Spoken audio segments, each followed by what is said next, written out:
Bismillahirrahmanirrahiim. Maanta waxaan ka hadli doonaa fadliga iyo soonka maalinta carafo ee beritole ah.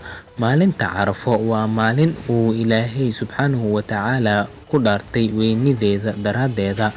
Waxa uuna yidhi,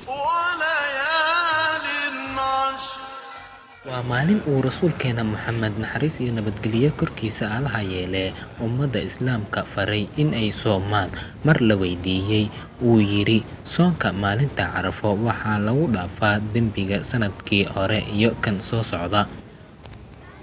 Maalinta carafo waa maalintii la dhammaystiray diinta iyo nimcada uu Alle subxaanahu wa tacaala ku manaystay muslimiinta, waxaana soo degay iyadoo la taagan yahay banka carafo aayado muslimiinta loogu bishaaraynayo in ay diintoodii la dhammaystiray.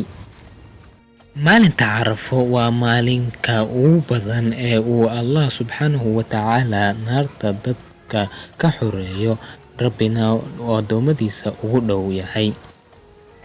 Bukhari iyo Muslim ayaa wariyeen in uu nabigeena suuban Muxamed naxariis iyo nabadgelyo korkiisa Allaha yeelee yidhi, ma jirto maalin ka badan in uu Allah subxaanahu wa tacaala addoommadiisa ka xoreeyo naarta maalinta carafo maahe. Insha Allah, beri oo ah maalintii 9aad ee bisha Dulxaj, carafo ayaa ah maalin aad u weyn fadligeeda.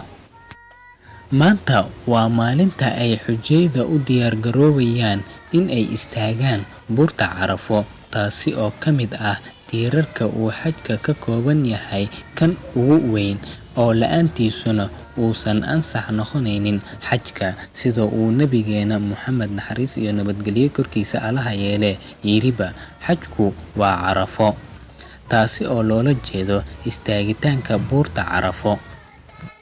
Ugu dambeyntii, waxaan Eebbahayga awoodiisa sareyso ka baryayaa in uu naga mid dhigo aniga iyo dadka walaalahayga ah ee muslimiinta kuwa ka faa'iideysta maalinkaas ee loo dembi dhaafo.